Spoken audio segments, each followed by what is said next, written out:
All right, hello everyone. Welcome back to the Rebellious Noise Pro Wrestling channel. My name is Scott, and I'm joined once again by Lucas. We are here for the WWE Vengeance Day PLE build-up show. It's all about getting hyped up. It's all about getting in the mood for quite an interesting card, and we're going to be breaking down each and every match right after this. Welcome to the Rebellious Noise Pro Wrestling channel. On this channel, we bring you some great content from inside and outside of the squared circle. We will go through and offer some in-depth analysis of the biggest events of the year, as well as bringing you exclusive interviews with some of the industry's biggest names.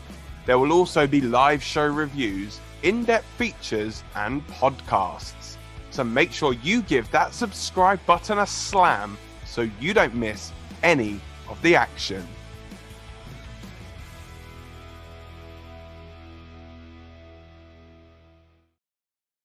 All right, well, there's even more action this time, Lucas, because we are back at it talking NXT, and it's been quite a while on this channel. How are you feeling about the show we got for us for our viewers tonight? Yeah, I'm very excited. To be fair, I think NXT, although it did kind of peter out a little bit towards the end of last year, I think it's actually back. It's now kind of redirected itself, and I think it's always a case when they crown new champions. On their New Year's Eve special, which was actually the first episode to air on Netflix over here in the UK and other territories. And I think it always just freshens up a brand, doesn't it? Having a new champion. Yeah. And they had two new champions. Oba Femi, he won the Iron Survivor Challenge in December, and then he became the NXT champion, defeating Trick Williams at New Year's Eve. And then Giulia, she won the Women's Iron Survivor Challenge, and she defeated Roxanne Perez, who we got a lot to talk about with her actually later on. As obviously we got even some main roster stuff to talk about with her. That's right. Regarding her. Well, Roxanne, if you want to pop on, then yeah, you never know. I think she's a bit busy. I mean, we love the build-up show, Lucas. It's about getting everyone in the mood, and it'd be good if we could get her in the mood as well. That'd be pretty cool, wouldn't it? No, yeah, like you say, the title changes coming around the New Year period, the fresh start and all that kind of stuff. So interesting to see what they do with their first kind of big, because now we're into the year sort of thing. We're not just at a turning point, of course, and quite an interesting card to break down throughout the stream as well. Going to quickly get to a comment here. We've got Sludge Sports in the house as always. Hello guys, I'm not going to lie, I haven't been watching NXT thoroughly since 2021. But I'm still interested, of course, harking back to the tail end really of the black and gold days. Look, I'm a big black and gold NXT fan myself, but it has been bubbling under the surface the past few months. There's been people on this channel and outside of the channel basically been talking about trying to do more NXT content, because it does kind of feel like it's starting to become something quite interesting again. And yeah, we figured we would give it a go tonight and get again everyone else in the mood for it, and hopefully us as well. Now, of course, Vengeance Day, I've got to say, Lucas, I've really enjoyed the name and the branding for Vengeance Day. Of course, we are a day removed from Valentine's Day, and it's kind of a mixture of the old school Valentine's Day Massacre / Vengeance PLEs, I feel. So with that in mind, I've brought a little rose to the party as well to really get us hyped up. I was going to give it to you, but you know what? I'm going to give it to the old Stinger over here. Let's see if he can look after it for me. But yeah, just really hyped up about this one. We were talking off air about how the next big thing after this, of course, is Stand and Deliver. Always interesting to see how they kind of work around WrestleMania these days. Of course, the NXT PLEs, as they're known now, but the takeovers used to be the night before a big WWE PLE, and of course they've moved away from that model. And I feel like this PLE is Deadline. I think got a bit of this hype as well. But this PLE feels like one where it's starting to make sense that it does kind of stand on its own, because when they moved into 2.0, it started to feel a little bit like they shouldn't have done that, and they should have kept with the WWE PLE weekends. But now it's starting to feel like this is a bonus and a stopgap. And a big part of what we've seen for the branding for this one, moving away from not just Vengeance Day and NXT Vengeance Day, is that it's now WWE Vengeance Day. So what are your thoughts as far as the way that the PLEs are kind of positioned in the calendar and their kind of newfound branding, it would seem? I think it's because of Netflix, and I think with Netflix, I think they are focusing a lot on the international viewer, and a lot of international territories didn't get NXT previously. So I think that this is a way of kind of showing that it's the same thing essentially. Yeah. But I think also it's because they are featuring main roster talent. You know, every single, the last kind of few events and the last few months of television have featured main roster and external roster talent. And obviously we'll have to get to that in due course. Obviously, NXT does have a talent sharing agreement with not just TNA Wrestling, but also a Pro Wrestling Noah. As we will get to, we'll talk about the tag team match. But I think it's a way of just putting it all under the same umbrella. Some people search for stuff on Netflix. They can search for WWE and everything will come up. Yeah. Interesting you mentioned about, obviously, the takeovers and obviously teaming up with PLEs, the main roster ones. They have kind of done that sometimes. Like, I think, didn't they have Heat Wave was on the same weekend as Money in the Bank last year? I think that's another one as well. But I do think that Deadline, they have established some events as like their own things. And I think this one and Deadline are two that really kind of stick out for that. This one obviously themed around Valentine's Day. So I guess if the main roster isn't going to have a pay-per-view themed around Valentine's Day. Yeah. Go. Similarly with Halloween Havoc actually as well. The main roster doesn't have a Halloween themed event. So NXT have one.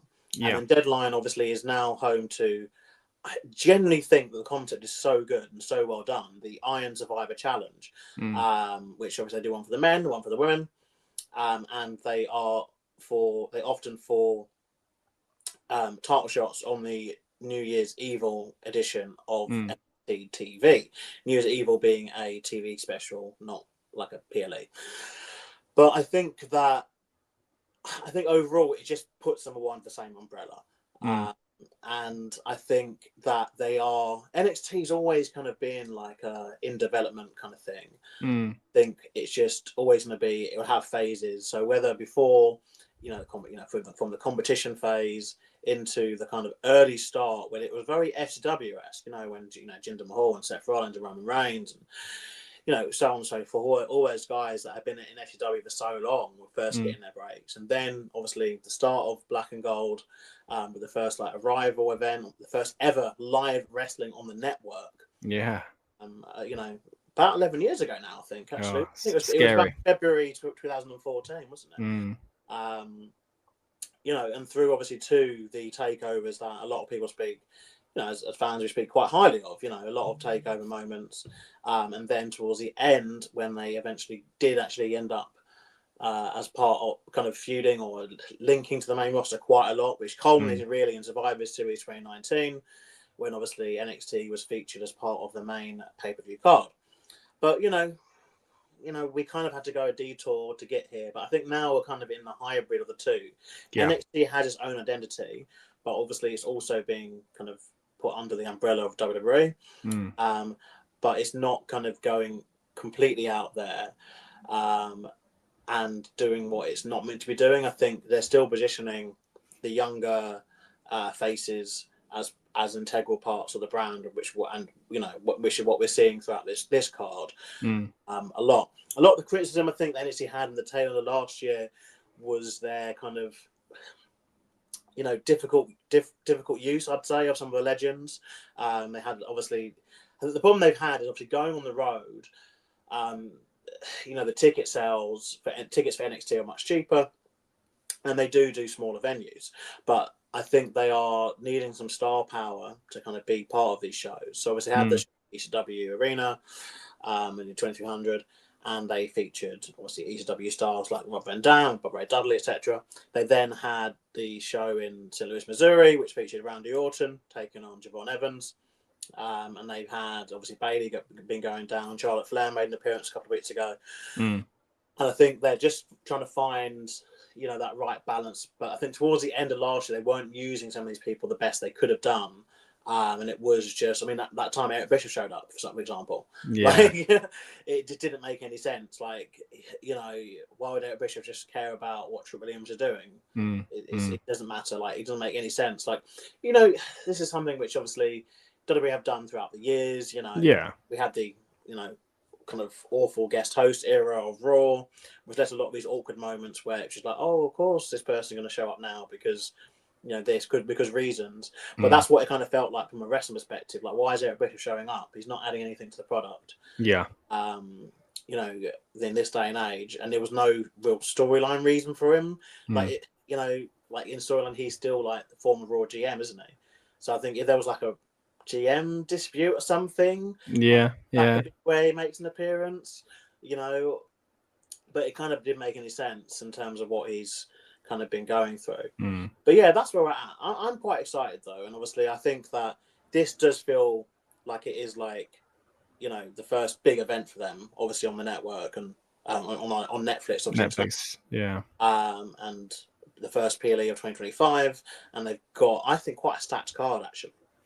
Yeah, I mean, exactly that. We'll break down each and every one of these matches and get into predictions and things like that in just a moment. But I think you're right. I think it's about using those legends in the right way, so that it's not just a hollow endorsement. I think your comparison with the Raw GM era is right, not just with the celebrity hosts, but also with the old legends that used to come back and kind of shoehorn in moments and stuff like that. Sometimes it works, sometimes it doesn't, but fans do see through it when it's not seeming worth it or genuine. It's got to be done. I'm sure that the wrestlers backstage benefited from having Eric Bischoff around and being able to pick his brains and stuff like that, don't get me wrong, but yeah, using them in a way that kind of makes sense is going to be key going forward. And I do think it's strange to kind of act like they're going through growing pains, because as you say, NXT as a brand is more than 11 years old now, so we should be in a better place. But realistically, NXT went through a massive overhaul a few years ago, and it's not the same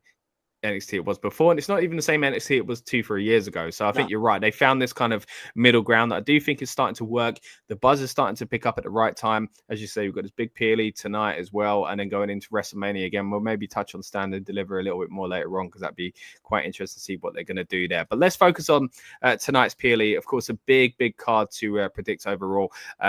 Surely what will be the main event, or at least towards the top of the card. You've got the NXT champion Oba Femi versus Austin Theory and Grayson Waller in a triple threat match, of course. We've also got Fallon Henley versus Stephanie Vaquer in a NXT Women's North American Championship match. Of course, Stephanie making huge waves since joining the NXT roster. Talking about making huge waves, of course, Giulia, the NXT champion, will be defending against NXT old school wrestler here in Bayley, Roxanne Perez, who, as you mentioned earlier on, we've got a few things to touch on when it comes to her possible future, and Cora Jade, of course, friend of Roxanne, but maybe not so much going forward in a Fatal 4-Way NXT Women's title match. Also, another big one to predict as we go throughout the show as well. Ethan Page, again, another person who's really started to impress in NXT against Javon Evans. I mean, I could say the same thing there as well. You mentioned earlier on the 2300 show. Javon Evans, of course, a big feature in that, and the Randy Orton kind of boost of ratings, I guess, on NXT as well. So that'll be a big one to look forward to. Who else do we have? Eddie Thorpe versus Trick Williams. Of course, Trick has been one of the biggest names in NXT's kind of rebirth the past few years. Of course, alongside the likes of Carmelo Hayes, who I'd love to say is doing big things on the main roster, but I think there's still time for him.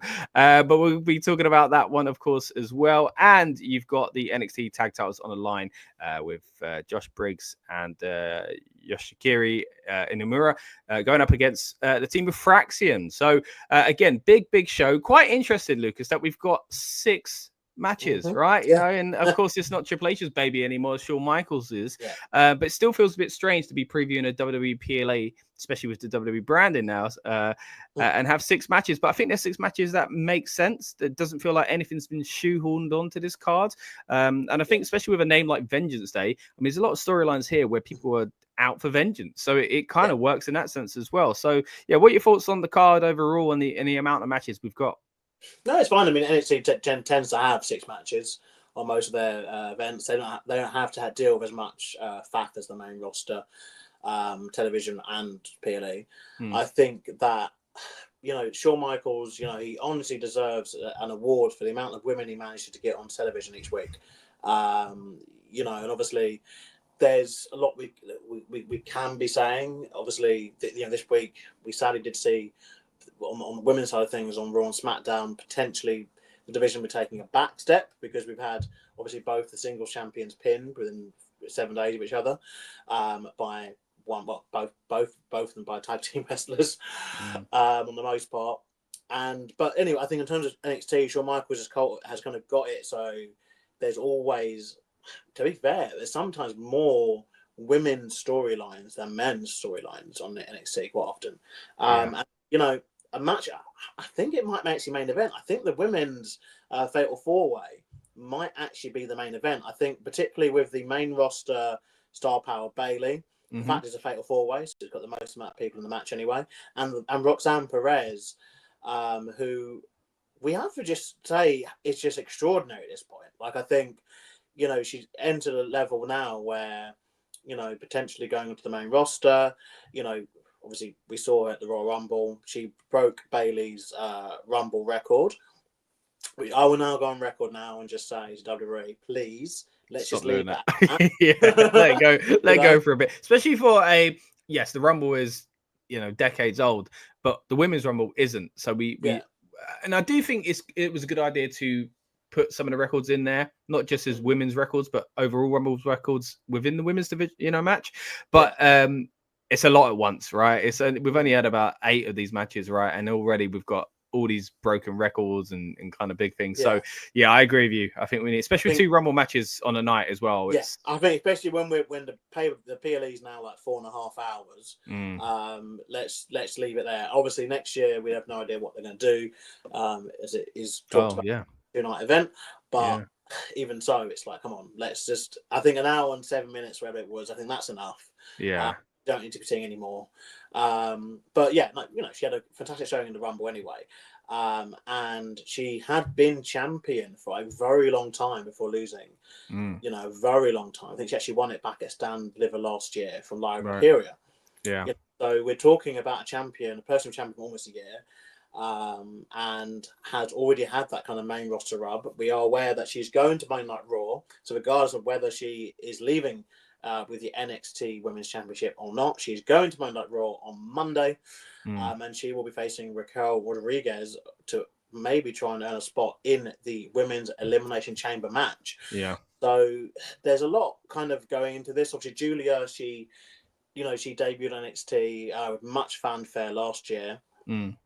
And she already did have a Women's Championship match, singles match against Roxanne Perez, and she has been in a rivalry with her for a number of months. And obviously she already had a match before. She won the title on her second try, actually, which what people actually forget. The first match Roxanne Perez won. That was when Cora Jade came back into things. And again, talk about a lot of people out for vengeance. Cora Jade out for a lot of vengeance. Obviously against Roxanne Perez, Cora Jade came back into things, and she's kind of been the sidekick to Roxanne Perez. But we have seen some fractures in that relationship.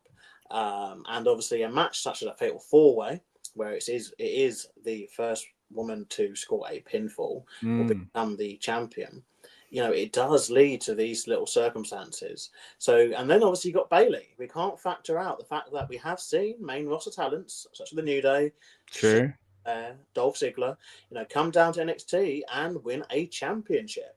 So does Bayley join that kind of club? And does Bayley, who already has confirmed herself for the Elimination Chamber match by her victory over Lyra Valkyria, which is kind of weird in a weird way because she's beating Lyra against Valkyria, who Roxanne Perez beat last year to win the belt. So it's all kind of synergy. Does Bayley leave this match as the NXT Women's Champion, go into the chamber? I mean, what a big kind of statement that is, right? To show the NXT champion walking into the chamber with it around her waist. It's a great ad, especially for those that are lapsed NXT fans, who go, oh, Bayley's back in NXT. Oh, maybe I'll watch that, So like, it might actually be beneficial for him to do something like that. Yeah, I think that's what it is. I mean, look, I'm actually going to say something a bit controversial here. NXT 2.0 as an initial idea wasn't actually bad. But what was bad is the kind of disconnect, because it's not like it's the 1970s anymore, where there's not the internet, there's not the fans being aware that, even it's not even just within the company, it's even outside the broader scheme of wrestling. There's several wrestling couples that exist where one works for AEW, one works for WWE, one works for MLW or TNA or New Japan, and one works for the other. So, and you can't pretend that NXT just own like unique kind of little thing and the main roster doesn't exist. Yeah. And I think, yes, and when they've had a spotlighted, obviously, the women's tag team titles in NXT recently as well. It's like, it makes sense, because the brand, the whole point of those belts, and the reason why you only have one set of belts of that, so we tell us, is because they're meant to be defended amongst all the brands. So if there's women's tag team for NXT, they deserve the right to obviously challenge those belts, because that's their given right. They obviously did have NXT women's tag team titles previously, and they got rid of them. So yeah, it makes sense for that to happen. And I think that's where we're at. And sometimes it is a bit random, like Randy Orton's having his match with Javon Evans. That was very random to an extent. But it also kind of made sense, because they need to sell tickets to in his hometown. Yeah. And it's nice for Orton to go back. Punk's been back a couple of times. The Rock being on NXT. Yeah.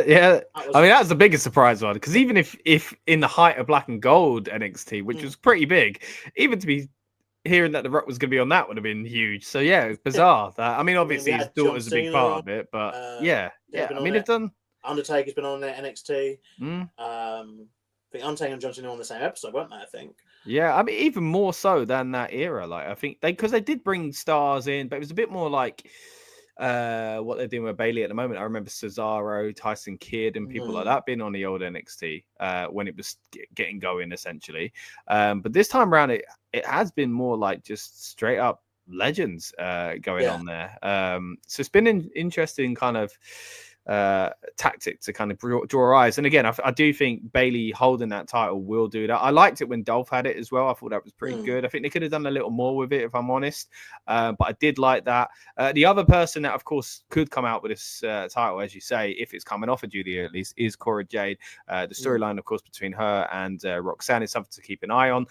Cora herself, as you say, had some time out while she was gone. I think it was one of those scenarios where she was still always in people's minds about when she'd come back and what she was going to do. Definitely a talent for the future. It feels like the future is maybe upon us, essentially, and maybe she's going to be the one walking out with a title, because it does feel like with a fatal four-way, as you say, one person to win, there's no elimination, there could be a shock, there could be an interesting way to go about it.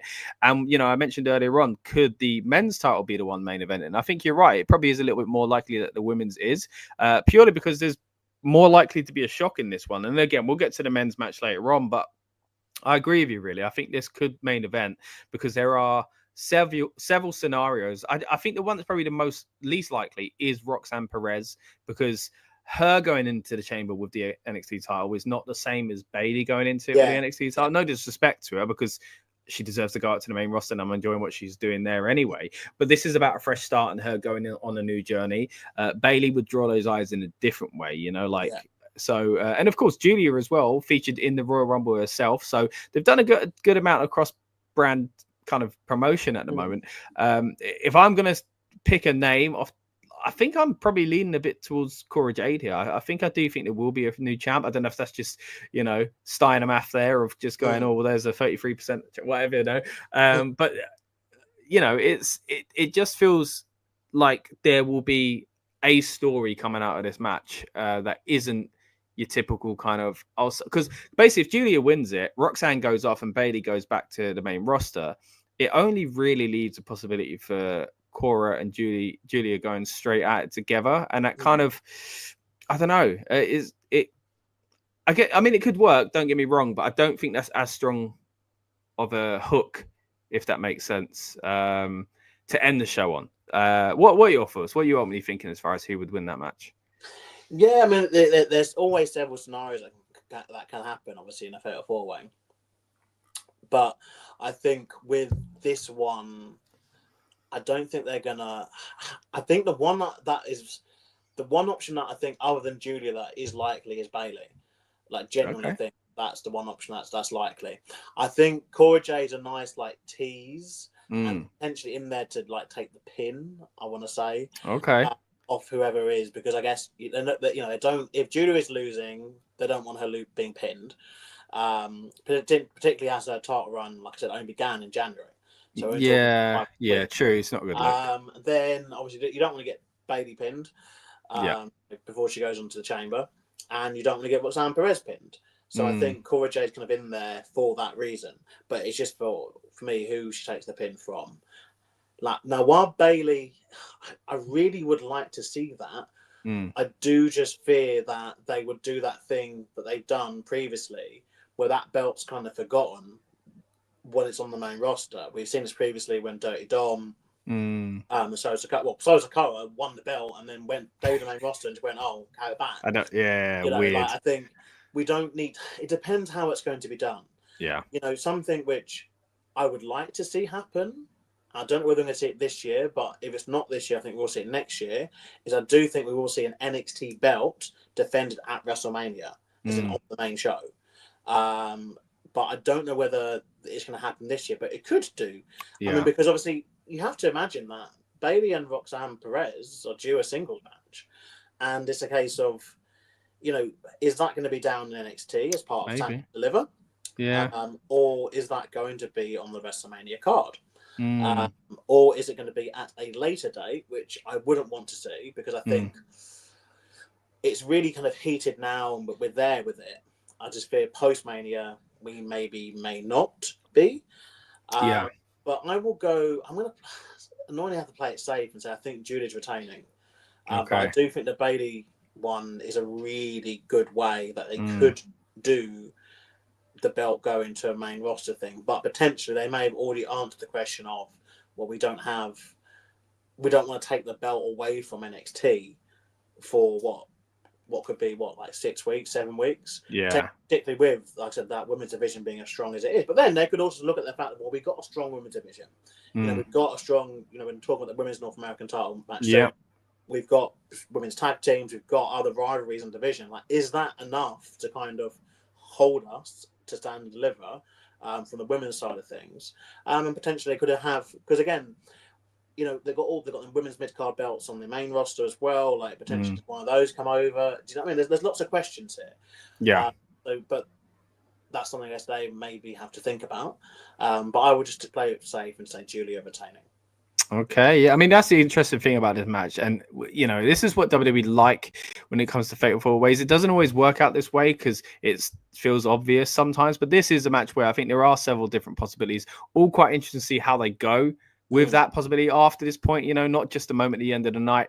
I think it's that thought of seeing NXT almost like a territory that makes me think, oh, Roxanne could be the one that, I know you say her losing is a bad thing because she'd go to Raw, but the age-old thing of, you lose on your way out sort of thing. It doesn't matter because you're going to Raw. So it depends how they look at things. I mean, Cora Jade pinning Roxanne would be a story in its own, and they could kind of then separate from there, because otherwise you don't get the opportunity to do that in the future if she's well and truly gone from NXT. But if she's facing Bayley, and I do agree with you, I think we will end up, or we should at least, I'll say, seeing it probably should have happened about 6-7 years ago when NXT was hot. See NXT featured on the main roster PLE, such as WrestleMania, and that what it does to stand and deliver is another conversation for another day, essentially. But I do think it's possible we'll see that. And again, if you've got the story between Roxanne and Bayley to continue telling on the main wrestler, then that would make sense as well. For me, it's a case of Roxanne and Bayley is a good example of how you can do a women's feud without a belt being involved. Because yes, now I know they're in the match tonight, but they're directly not champions or challengers for each other's. They are in a rivalry separate, and so I think this could be a good example of how we can do a storyline involving women that doesn't involve a title, and to get another women's feud onto the show. Yeah, not just the NXT Women's or North American Championship match. Yeah, I mean, you mentioned it there, NXT North American Championship match. So let's move on to that one there. What are your kind of thoughts going into this one? Are you as excited about the possibilities here? I mean, again, there's less participants, but what are you thinking here? See, I do kind of think that I felt very strongly that Kalani Jordan was the wrong person to be the first champion. And I think she got very quickly exposed. Once she kind of started having matches, and they're trying this kind of slow heel turn of her, which even that isn't really getting much kind of traction, because it doesn't feel like they're properly going to go with it. And she seems like she's one of those people, wouldn't say boo to a goose as well. So it's like, it's very difficult to get behind anything she's done. And so they did the right thing of getting the belt off of her, because I feel that although this is essentially just Mandy Rose's stable point 2, I feel that this is a good kind of use of, Jasmine Nix, Stacey Jane, and Fallon Henley. Fallon Henley, someone who was talked about to be going to the main roster. In fact, her last feud on NXT was against someone who is very, very relevant on the main roster, one Tiffany Stratton. And she has been around for quite some time.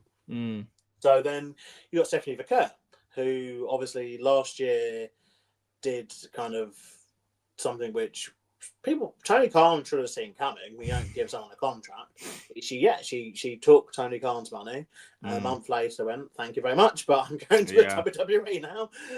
Mate, she went in. It's one of the kind of thing you see on the Monday Night Wars documentaries, isn't it? Going into business for themselves, and it is the kind of thing in the future you can see her in the documentary explaining how she did it and what she did and why she did it. But it created a huge buzz as well. There was a lot around her in those months leading up to it, when people didn't expect it. So for this, I think it was a huge move that seems to have paid off quite well. Well, yeah, I think it also, her arrival along with Giulia's arrival and Zaria's arrival, have kind of shown that NXT now is this global force. It will find the best and biggest names, that fans are liking elsewhere, and will bring them into NXT. And I'll be honest, I don't think it's seen as like a step down. And I think, obviously, this week we had the debut of, I'm still going to call him Ricky Starks, because they haven't confirmed not confirmed whether that is going to be his name going forward. But Ricky Starks, he made his debut on NXT this past week. Obviously, we're not too sure where it's going to go with that, but he is very much signed on the dotted line and is a member of the NXT roster. And it doesn't feel like a step down, like it would have done a few years back. It feels genuinely like people can go there and have a solid body of work. And we've seen that with Ethan Page. We've seen that, he had an injury, but we've seen Sean Spears, obviously the ending of this week's NXT, and something which we have to talk about later on, actually involving a stable that's debuting tonight as well, has proven that we are looking at, NXT not being this step down anymore. In terms of this match, I think this will be the title change we're going to see. As I do think that Stephanie Vaquer will overcome the odds and numbers game. I just hope it's not too overbooked at the end, which these matches tend to be sometimes. The Fallon is most likely to be accompanied by the other two. But saying that, didn't she only win the belt at was it Halloween Havoc? Yeah, it was Halloween Havoc. Okay, it's been a little while then. Actually. Yeah, it was about 5 months. 4 or 5 months. Yeah. She defended it quite a few times, but I think this would be a good opportunity to get the belt on Stephanie Vaquer and show that this is how we treat people, basically. Potentially with lots of contracts obviously coming up elsewhere that they might look. I think the people are seeing, they want to know that they'll be looked after. I think this will be quite a solid match as well, actually. Potentially the best kind of singles match we're going to see on the card. But yeah, that's my thoughts. Yeah, I think I'd have to agree with you. I think Stephanie Vaquer is a good choice because of, again, she's still fresher for that body of work she did outside of WWE, and to come in and be presented so well and then repaid for making that jump, I think is a big thing. It would make sense within the ecosystem of NXT and the way NXT is at the moment anyway. Is kind of, she has that kind of aura, that star power almost already.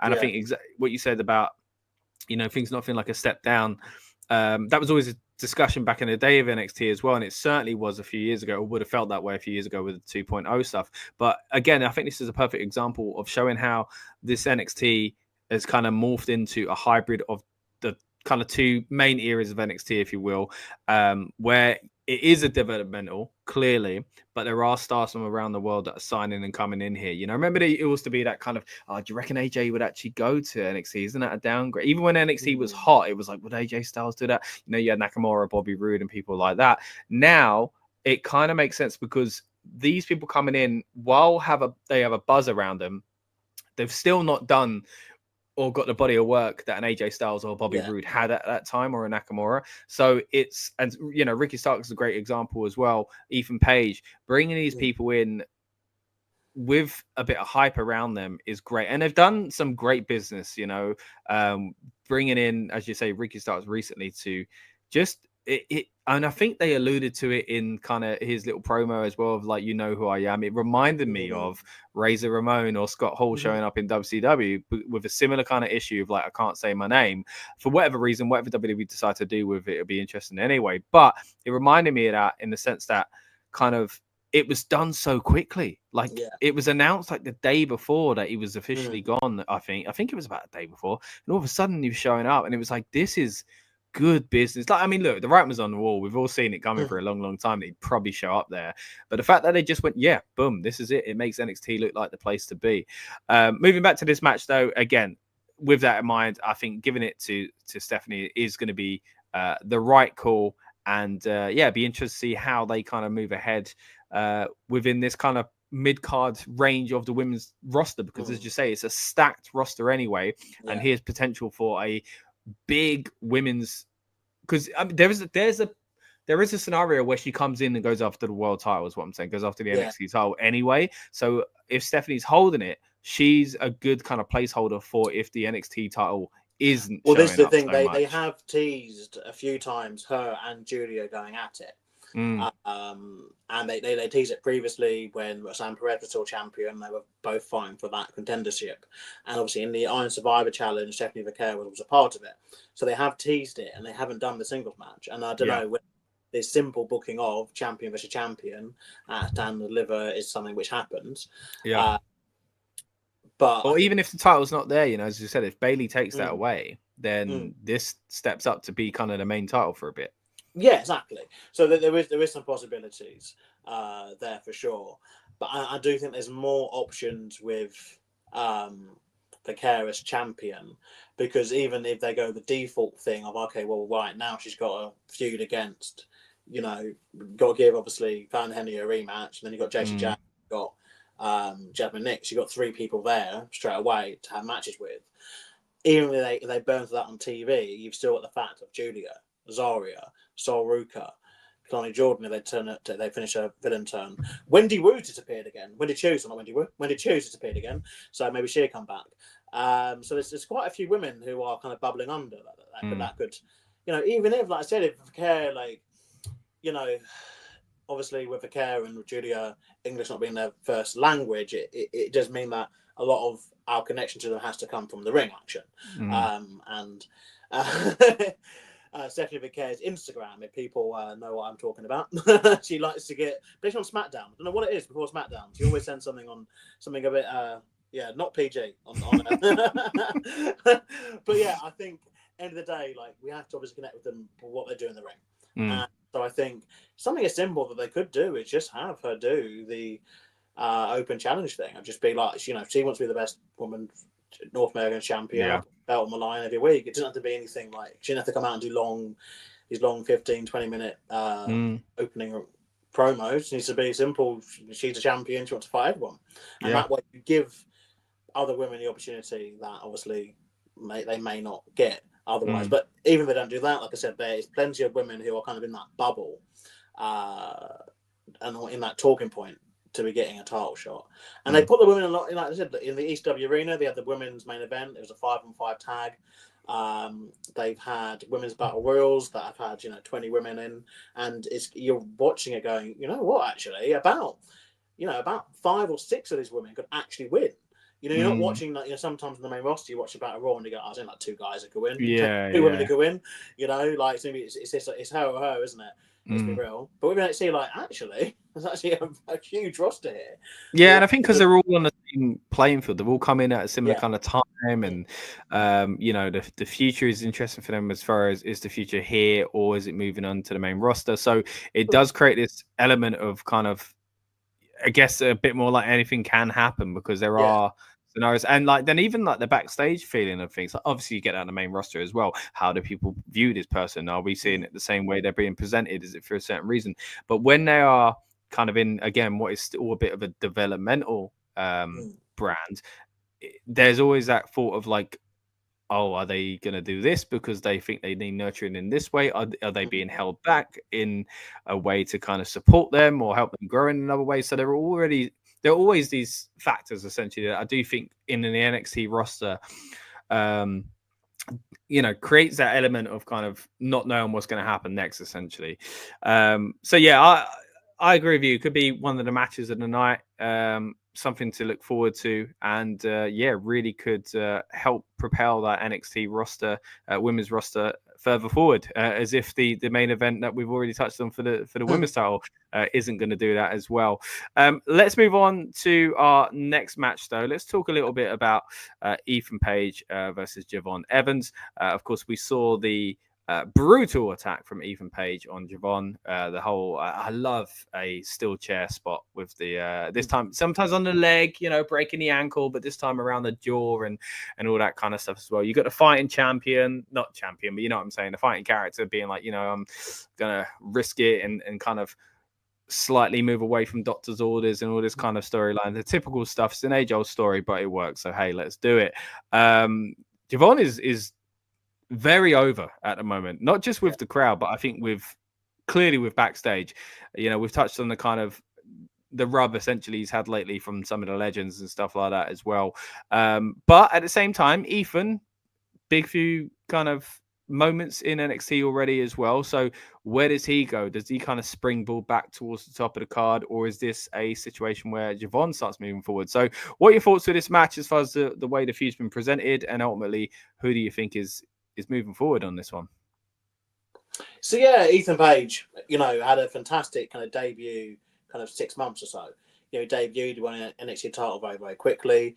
Which I love, by the way. That fall onto him was amazing. But that was a hallway as well, actually. Yeah, and for that character to do it, it's perfect, brilliant. Yeah, no, it was done perfectly, and he kind of had that kind of role that was needed.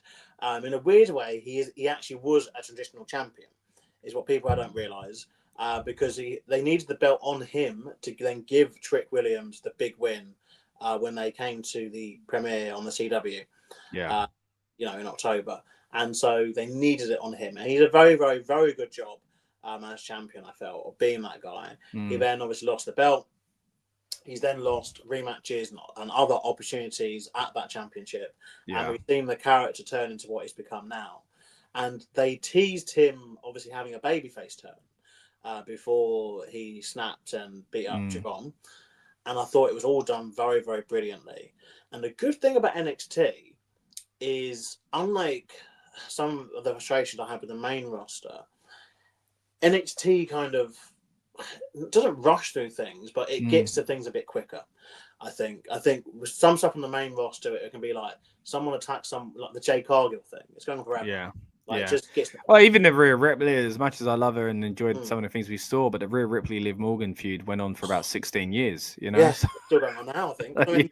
I mean, well, still people saying they want that to happen at Mania. It's like, did you not get enough? Again, I love both sides of it. And I enjoy parts about the feud, but when it's done, man. Like, let's not overcook this. Rhea was injured for some of it as well, and they just brought it straight back. It's like, anyway.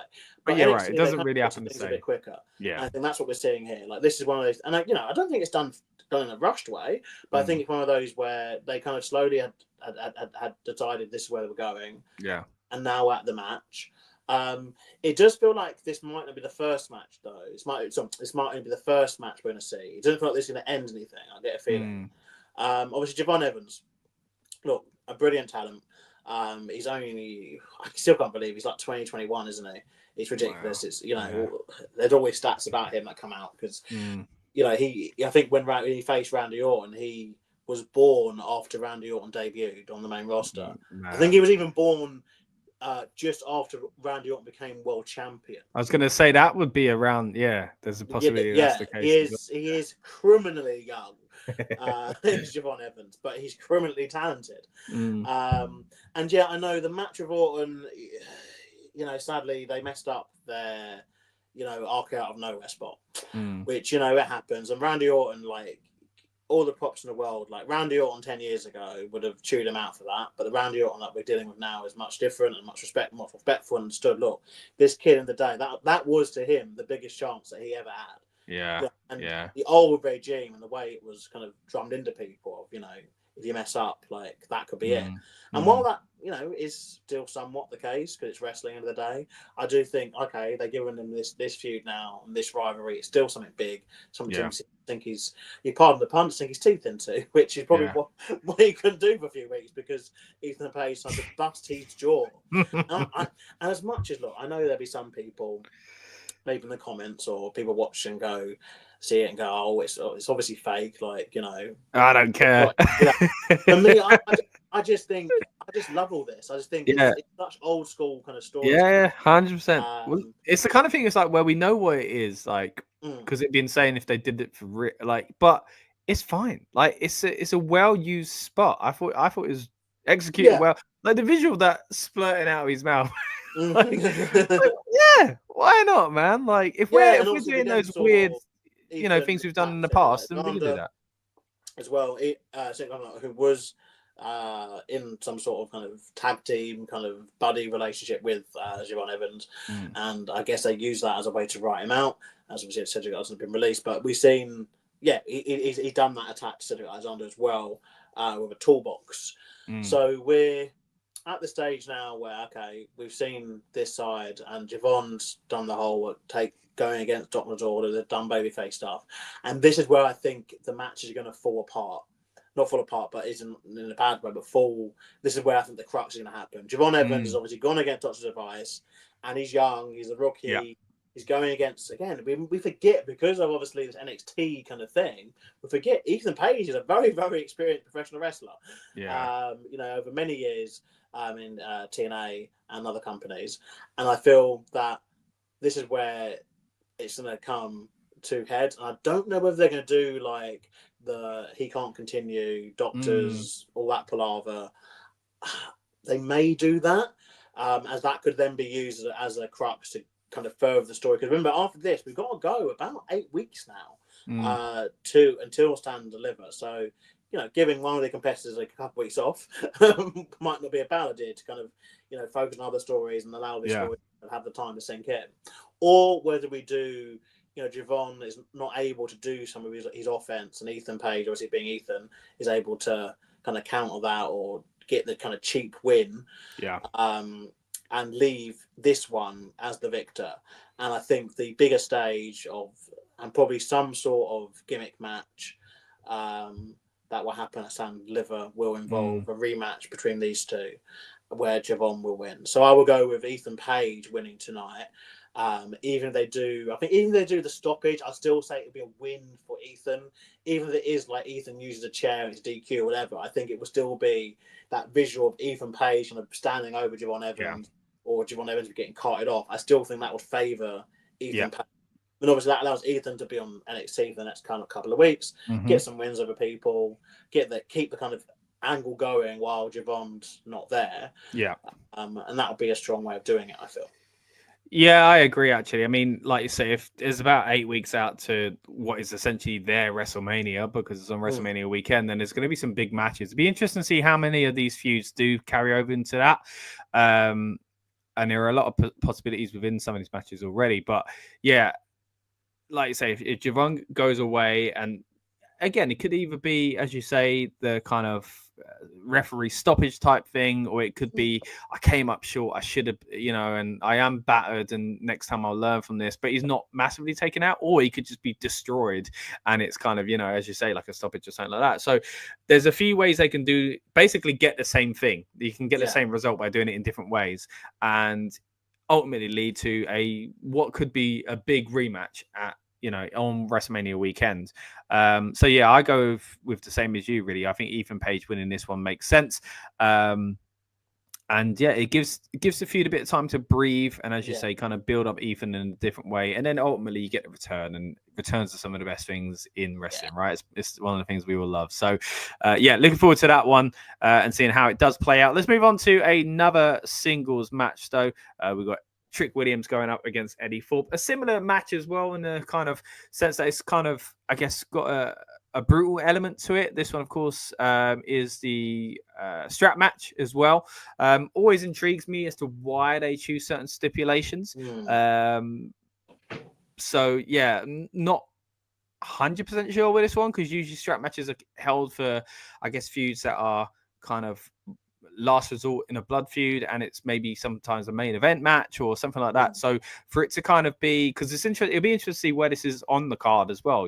So it's not going to main event. So I don't think you can put a strap match on first. So it'd be interesting to see the placement for this one as well.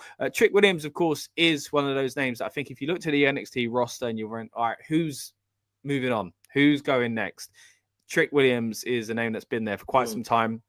He was in that kind of era, slightly behind, don't get me wrong, but with Bron Breakker and Carmelo Hayes, he was the third name that's being talked about this time last year and kind of the year before as well, but more so this time last year. So the last year really has felt like at some point we are going to see the end of Trick in NXT, and he's going to be moving on, because I do feel like some of his, I don't want to say his star is kind of dipped or anything like that, but he's not. Obviously, there's a lot going on in NXT at the moment. He's not in the main title picture. His big stories have kind of moved away from him now, as we say. Carmelo Hayes moving up to the main roster and stuff like that. So what's next for Trick is kind of something I can't really picture. So I don't really know, therefore, what they're doing with him and what they kind of... Because I guess you could say, all right, well, if that's the case, then Raw after Mania, the classic call-up season, right? Whether it's a return or call-up. We don't get as much as we used to in the modern era, but Trick going up onto the main roster night after WrestleMania could be something that reignites him, and also is a big boost for WWE and looks good on NXT as well. Reminds people what's going on in NXT. So what are your thoughts as far as how this will play out between the two of them? Again, we're not quite there yet. We're not 8 weeks away forward in WrestleMania season, but do you think this could be a match that slowly kind of leads towards Trick's kind of swan song in NXT? I do and I don't. Like, it does feel like, it feels like there's very conflicting kind of reports and stuff going around with this, because it feels a bit like when obviously Trick Williams lost the championship to Ethan Page last year, and they did the whole building him up to kind of regain it. It did kind of feel like they were trying to set Trick up as like the new phase of NXT, because I think that, again, the first thing that obviously comes to mind for a lot of fans of NXT is the Black and Gold era, and is the names such as Kevin Owens, Chan, blah blah. And I think they're trying to get new names in that discussion. And they're not going to do that if they keep kind of every 5 seconds when someone gets hot, then go, all right, them on roster. Yeah. And I do feel that there are names on the NXT roster that they kind of want to call up when there's something big for them to happen. And I feel that Trick might be, he should be one of them. If he's not, he should be. Yeah.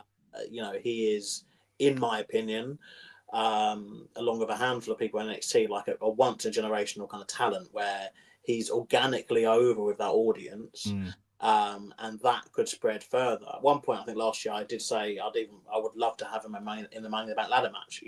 I feel that NXT, and this year I do actually feel NXT does need representation in that match. Yeah, that could be a way to kind of shake things up a little bit with that. But anyway, that's later on this year. But I do feel. I actually kind of feel now it'd be too soon for Trick to go up. I think that you kind of need to establish people as staying in NXT. And the men's roster hasn't had as many kind of these big arrivals as the women's has. We touched on the women's earlier, with Stephanie Vaquer, Giulia, Zarya, all kind of coming over. The men's hasn't seen that happen. And hence why the men's main match is involving two main roster people, because there's not those people fighting at that portion period of back card, to Trick and Oba again. Yeah. Which they've already done, and we will talk about Oba shortly, as there's a lot to unpack with Oba. But yeah, in terms of this, so it's a strap match essentially because it's a weapon that Eddie Thorpe had used a few times. So this feud is very kind of confusing. It overlapped quite a lot. Eddie Thorpe essentially he got attacked. So he got attacked in the parking lot or backstage, one of the two, and they did the typical whodunit everything. They implied that it was a few people, and there's no evidence between those people. And essentially, it took Eddie Thorpe out of the Iron Survivor match, and Oba Femi was inserted into it. So then, Trick, being the babyface champion, decides to award Eddie Thorpe the opportunity to face him, basically, give him the title match. And Eddie Thorpe then admits to Ava, after the match was agreed, that he made it up. He made the attack up. Something different, right? Yeah. I mean, NXT sometimes does these things where you're like, you know what? It's different. It's different sometimes, but you know what? It's different. I've got to admire it being different and not just doing the typical kind of storyline of how this goes. Yeah. But at the end of the day, it ends up with Eddie Thorpe facing Trick Williams. And Eddie Thorpe loses that match and then does a typical moaning babyface thing, moaning villain thing of like, well, you know, I deserve another match, blah, blah. But during, I can't remember which match it was, the first or the second. Well, at New Year's Eve, it was a triple threat match, wasn't it? I can't remember which one it was, but Eddie Thorpe, he brought out a strap and he attacked Trick Williams with it. Yeah. And then he did a promo where he explained the strap. And obviously, Eddie Thorpe is of Native American heritage, and he explained the strap and what his ancestors would do with the strap. So there's a lot. They're building up a lot around Eddie Thorpe and this strap on the side of this. And again, we spoke about Ethan Page earlier. His experience. Eddie Thorpe is also very, very experienced. You know, outside of this, and is an older hand in NXT. But I do feel that these people are needed in order to obviously give the stars, so to speak, their kind of their shine. And I think we're kind of in a weird way seeing the return of the Jobber to the Stars via these roles, because you know Eddie Thorpe most likely will not win this match. He shouldn't actually win this match. Actually, I think that would be a detriment to the brand. Yeah. And even whether Trick goes up post this or not, I still think Trick Williams needs to win this match. Yeah. This isn't the one that he loses, in my opinion, or should be losing, particularly with his whole Eddie Thorpe situation being so recent, and it hasn't really been like as big as I think they thought it would be potentially. And there's a lot of other stuff bubbling under, which we may get time to discuss very soon. You know, with Sean Spears and the new stable that's debuting, and lots of different bits and pieces. That I don't think this is the one you go, oh yeah, Trick loses this and then goes to the main roster, or Trick loses this and then continues in NXT doing other bits and pieces. Yeah, Trick wins this. Trick, you know, gets a big match to stand and deliver, even if it's not for a championship. And then I believe that Trick should stay on NXT to keep getting those big matches and moments, then building back up to becoming, you know, a 3-time NXT champion. Yeah, I mean, good point as well. Keeps it fresh, keeping away from Oba Femi for now as well. Just by the way, the countdown show has just started from WWE as well, so we'll be kind of act from this point on as your kind of watch along companion as well. So we'll let you know if anything big happens on the countdown show. But going back to the match itself, as you say, Eddie Thorpe, it reminds me a bit like the person you just mentioned, actually, Sean Spears. Of course, his time is Ty Dillinger. Like, I was watching a clip recently when he came out of the Rumble that year and how over he was. But, like, he was never going to be NXT champion. He was never going to be anything. But, like, and he was an older guy that had been around and done certain things. And, of course, he's even more so that now. But there's a place for it. It doesn't make... They're not, quote-unquote, jobbers like the old days, like Brooklyn Brawler type jobber. But they are, as you said, say it there, like a jobber to the stars. They are helping someone along but still believable in themselves while they have that, I guess, kind of credit themselves from being a bit of a journeyman, you know? So, I think you're right. I think Trick winning makes sense. The strap thing, again, bringing it into storyline, I get that, how they've done it there, but it's more that the strap usually represents a blood feud. Big, Yeah. look, they've been at each other. Don't get me wrong, but like it usually, means main event of a WWE pay per view sort of thing. So interest, but again, I understand the way they've used it in the character kind of storyline sense. That makes a bit more sense. Touching on Countdown, we've got the setup from the WWE headquarters, it looks like. Yeah. So a different setup for you here. It doesn't look like we're going to see any Don't matches get or anything like why. that. Yeah, a bit strange because it'd be nice to see what the venue looked like. Yeah. And the kind of crowd pumping in. Surely they could do it. It would make it look a little bigger, if I'm honest. So maybe there's a logistical reason behind it. So yeah, quite strange that they've gone for this setup. It's in Washington. It's in where SmackDown was. So I don't understand. They should have had people there. Around. Yeah, very strange. Very strange. Yeah. We'll see if it's probably going to be one where it just is promo package rather than there's not much of a panel either. It's two presenters rather than the panel. So we'll see. But again, we'll keep you in the loop. If you're not watching the Countdown show, we'll let you know what's going on. And if you are watching it, hey, treat us as your watch-along companion, as I say. Let's move on, though, to the next match that we're going to predict and preview. Of course, the tag team titles. A huge kind of few months, really, for Axiom. They've been really, really touted as, like, I guess, an impressive, especially because it is your typical kind of throwing together two guys tag team, right? Yeah, but it's just worked. Been around TNA a bit lately as well. So, what are your thoughts on kind of how they run as tag team champions has been so far? And is it ending tonight? Well, yeah, I mean, Axiom have been one of the best kind of things about NXT, being deadly honest, in the past kind of their whole reign, really. And obviously they had the run interrupted by the Chase U, Ridge Holland thing that happened. But I think even that kind of didn't really halt their momentum. I think that they are somewhat building up this Josh Briggs and Inamura team, which is what's kind of got me thinking they may do a title switch here.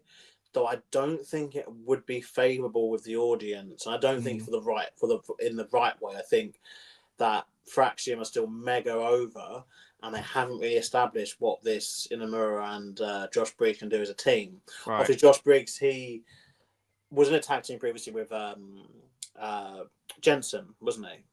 Jensen Brooks Jensen, sorry, who's now actually with Sean Spears. In that kind of group that he's got. And then Inamura, and I think they've only had a couple of matches on the main roster, and one of them was like a tag battle royal or something. And there was this bonkers match that happened talking about tags, there's this bonkers match that happened this week on NXT, triple threat tag with them and a few other teams. And he's just like, it was crazy. But in terms of this match, I think that it may just be like where Briggs and Inamura have got to kind of prove themselves and then maybe get the titles. Yeah, it might be a bit too soon for them to win it this PLE. Again, it's another example of how we've got a big one a few weeks away. So, yeah, maybe, like you say, if the fans aren't ready for it and there's no real reason to take it off Axiom just yet, then this is kind of sowing the seeds maybe for what might come in 8 weeks' time. Potentially, yeah. I mean, obviously, with NXT, they have, obviously, like this week, they had to leave the men's North American belt off of this PLE. So that match happened as part of the main event of NXT this week, a steel cage match. Obviously, Tony D'Angelo, he's retained his championship against Ridge Holland inside a steel cage, and then was attacked. E.T. Dame, who's kind of been hanging around with the Don and with the family, she turned her back on Tony D'Angelo and has joined Sean Spears' group. And so now we've got two groups who are equal, essentially, because obviously Tony D'Angelo has Channing and the other guy's name now, Luca Cristofino, that's it, and has, of course, Rizzo. So you have obviously the kind of main guy, tag team woman, and now Sean Spears has him. He has Brooks Jensen and the other guy, who again I can't forget his name, and then now Izzy Dame. So you've got main guy, tag team woman. Yeah. So that looks like that feud's going to happen. But there's also the talk about the new stable. And the reason why I think we should mention it now is because it's a stable. So it should theoretically involve a tag team. And this is a tag team match.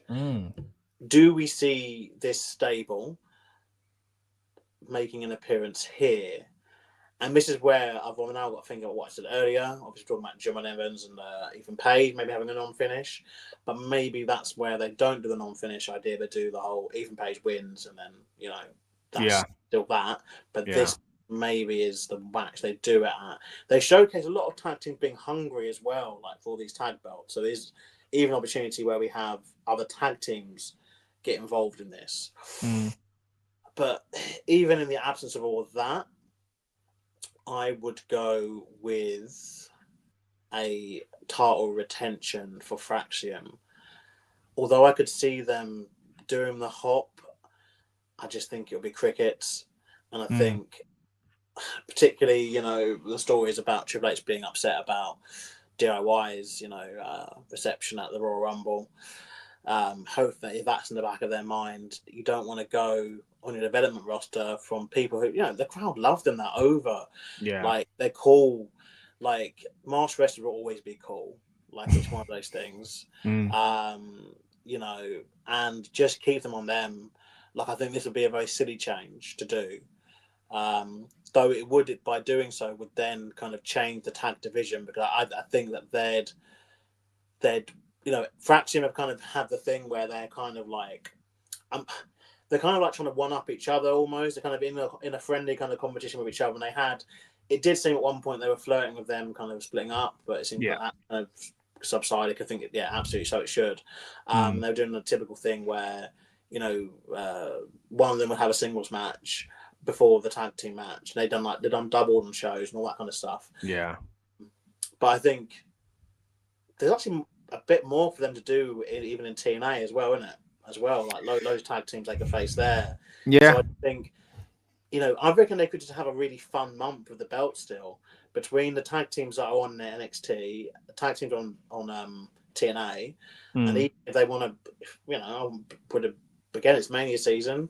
Why not put them in a match against the Judgment Day or something? I don't know, like, give them an opportunity on the main roster, just to kind of test the waters. So I think just because it's more fun, I think, and there's more opportunities with them still as champion, I'll go with Fraxium retention. Yeah, I think you're right. A change, it could be too soon on both sides for a team that people aren't ready for, even though it's people are enjoying it and it's new. If people aren't ready, they're not ready, especially when on the other side there is a team like Fraxium that people are really enjoying. Yes, there's always going to be that kind of thing of like any team could break up in that typical storyline. Like you said, they flirted with it already, especially when you've got two guys that are kind of thrown together and not your traditional, they're not exactly the same character, copy and paste of each other that sometimes you get in a tag team where they're clearly a tag team. These are two singles guys before thrown together. So that's always going to be in the background. And that's a story that you can always tell at some point.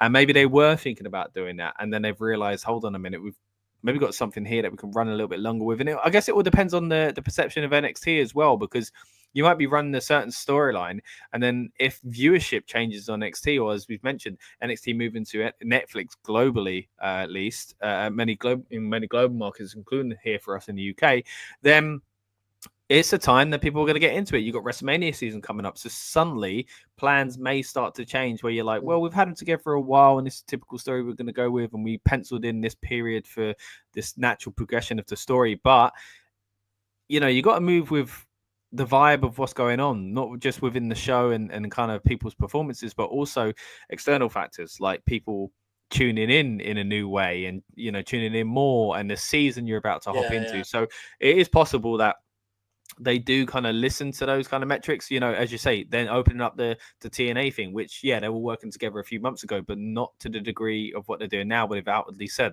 we are partners essentially. So that opens up new doors for Fraxium as well. And again, they flirt with that with TNA as well. So I think you're right. I think keeping it on them, because if you take the titles off them, they don't really need to be a tag team anymore as much, So I think it's probably a better booking decision from the factors that we're seeing it, from the outside at the moment, to keep it on them for at least a little bit longer. Because again, as we keep saying, Stand and Deliver is about 8 weeks away. So even if you redid this match again and that's when they lose it, there's still 8 weeks in between where there's still things for them to do on NXT. There's still things for them to do in TNA as well.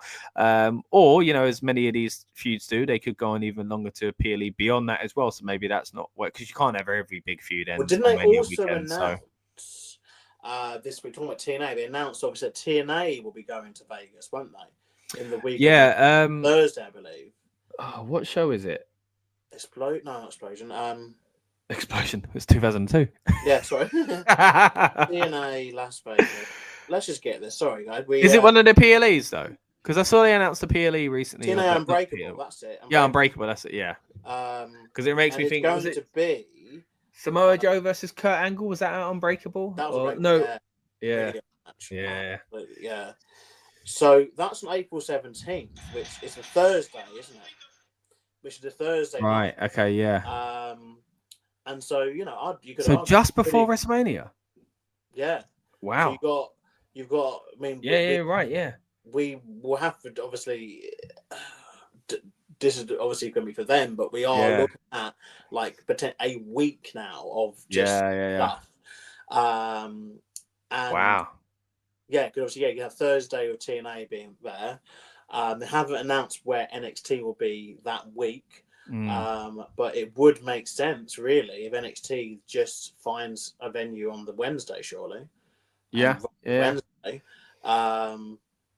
Then you have it. Yeah, you could have, but if not, NXT will run on the Tuesday, TNA on the Thursday. You got SmackDown on the Friday, 2 nights of WrestleMania, Monday Night Raw, and then NXT again. Yeah, I mean, while we're at it, actually, let's talk a little bit about WrestleMania week and what that might look like for NXT. I was going to say TNA then, just because the past few years, I've understood the daytime thing, but I'm not sure I like it. Yes, the kind of WrestleMania week is crowded anyway, so giving it its own night would be tough to do. Which, by the way, on this very channel, myself and Rob broke down the problem essentially with WrestleMania week. So if you haven't already, check that out on this channel. We talked about how difficult it is to shoehorn NXT in these days to Stand and Deliver. The 2 nights of WrestleMania, Raw and SmackDown. As we say now, potentially a big TNA show that's kind of in WWE canon as well. And then you got the Hall of Fame, which I've just, oh gosh, there's another video where I really go in depth on how I hate the Hall of Fame, and how that's being used these days. Exactly. So, but this year it might be different, to be fair. I mean, we're still not entirely sure what they're going to do. They may be changing things up, but the time at the moment for NXT seems to be, I think it's like 3 p.m. In Vegas, which I think isn't it finishing like really close to the start. Yeah. So, but they haven't fully. So for us in the UK at least, it looks like NXT is going to be on at 8 o'clock. There are rumors that WrestleMania will be on at 11 or midnight. I actually think it's going to be more likely midnight, or they'll move NXT further back and it goes to 7 and midnight or something like that. Because at the moment, and this is a really strange thing, but so basically, how it is, we're getting, a bit all kind of behind the scenes. We're thinking about what we're doing in WrestleMania content-wise, and I was getting things in order and seeing how we're going to cover WrestleMania week, which, by the way, going to be huge for us on this channel, as it always is. Please subscribe and stick with us. But I was thinking, how are we going to do it if they overlap? And it started to make me think, hold on, will they treat Stand and Deliver as the countdown to WrestleMania? Because if WrestleMania pre-shows are 2 hours. So how can they finish? And never mind the logistics of people rushing over to WrestleMania. Never mind people feeling burnt out. But just even the overlap between the 2 shows they're running. Yes, don't get me wrong. It's not that they clash with WrestleMania itself, but even the potential to clash with the Countdown show is a risky move and would potentially pull eyes away from NXT. So I'm just wondering if there's a chance they make it part of the Countdown show to give them an extra boost. Last year, they did 12 p.m. They did 12 noon for NXT. It was a 2.5 hour event, so it finished at 2:30. Yeah. So it was very early in the day for us, in the morning for us, fair enough. But there was actually a gap. It finished a solid 3 hours, 4 hours, where anything Mania even happened. So I don't know why. I mean, maybe they thought that was too early, but I don't know why they would go the other way, yeah, close to the show. I don't know whether there's much interest in them doing it on the Friday. But then again, we have to discuss, obviously, NXT is showing the clip of that frantic triple threat tag was Hank and Tank, Briggs and Inamura, and another team. I can't remember what team it was. I think it was No Quarter Catch. Yeah, no Quarter Catch Crew. That was it. Insane tag action on Tuesday night. But yeah, it's just like, do they do it on the Friday? But then we always don't know what's going on with Hall of Fame. Because tradition that is after SmackDown, but now SmackDown is 3 hours. That means that's 11 p.m. Yeah. Are they really just going to have all these people still there, basically, or does SmackDown just become the Hall of Fame? Because with respect, usually it depends. They've done one or two ways the past few years, but they treated that SmackDown as essentially we've had WrestleMania SmackDown. Yeah. Oh but gosh. We've also then had just like the generic kind of loads of promos and hardly anyone really features. It's not a proper episode really, because the main show is the next day, and it makes sense. But they can't get rid of SmackDown as a brand. They can't be like, there's no SmackDown this week. It'd have to be weirdly called SmackDown Hall of Fame, which I'd also hate as well. So, there are a few things they could do. I'm going to quickly get some comments here as well. We've got Casper in the house once again. I remember, Casper, you were with us on the Rumble content, weren't you? So, good evening. Don't really watch NXT, he says, really much anymore, at least. Only Raw and SmackDown. So, hopefully this is a nice little reintroduction for you, Casper. I think, all of us WWE fans, however much we're into NXT, can't deny that lately there's been a lot of buzz around NXT. So I think it's an interesting time for us all to try and give it another go.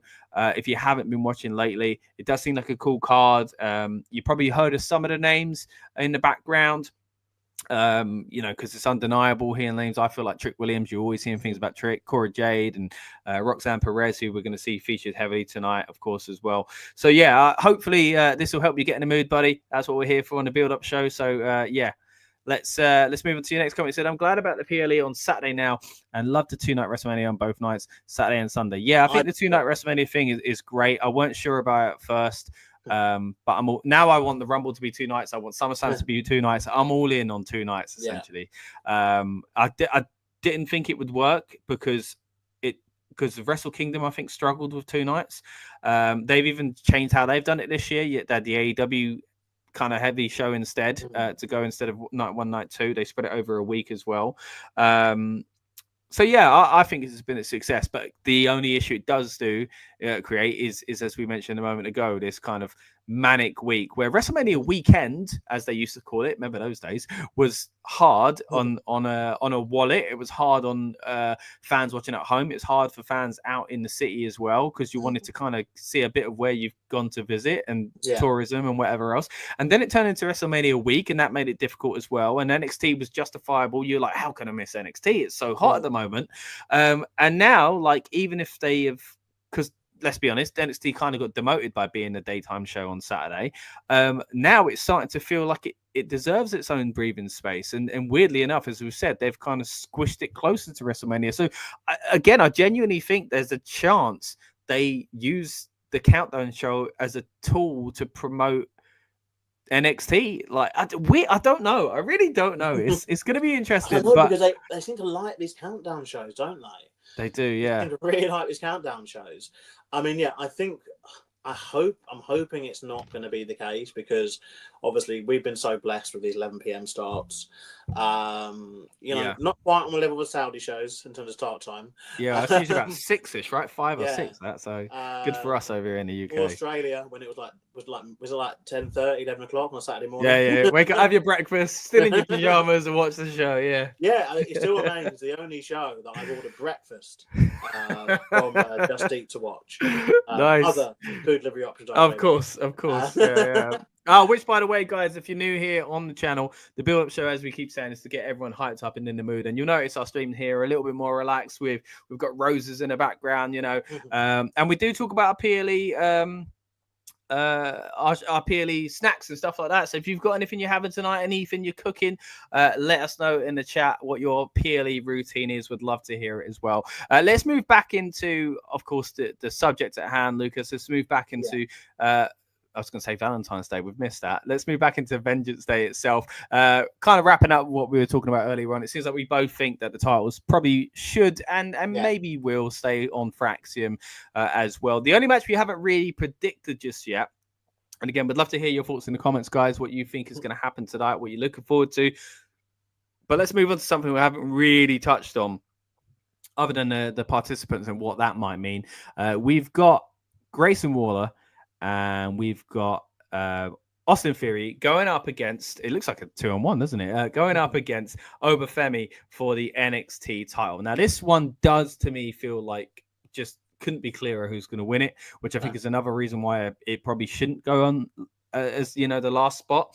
I like getting more use out of the main roster guys because I like both of them and I like their work. But I want different things for both of them at the moment as well. So it does also feel a bit of a demotion in some ways. This feels like I'm watching, as much as Oba Femi has been over and stuff like that, this feels like I'm watching. It feels like a North American title match. It doesn't feel, because we talked earlier about how the main event men's scene in NXT is a little bit of it's a bit transitional at the moment. So we don't really know where we're going. What we need to do here is set up again. We keep saying the next big one, stand and deliver. This surely is going to be featured highly on that card, and it needs to be a big match that we head into. I don't see it being against either of the two that are in this match at the moment. I definitely don't see those guys winning it. So for me, quickly off the bat, Oba Femi is winning in my opinion and should do as well. But what have your thoughts been about how they've used Waller and Theory here, and what again it does mean for the NXT kind of main event scene? I can't disagree that it's like for the North America, like more mid-card kind of thing. I think obviously he's got the main roster rub of those two. It does somewhat feel a bit shoehorned in. It kind of feels that maybe they either didn't have a match planned for Oba Femi for this event, and then they've kind of shoehorned this story in because obviously, again, going on the fact that there's 6 matches, not 5 or 4, which we're getting used to with Triple H nowadays. You could kind of see it like that, but also it fits stipulation as well, doesn't it? This whole like the Vengeance Day thing, and there's a triple threat, and then there's a 4-way, all that kind of stuff. So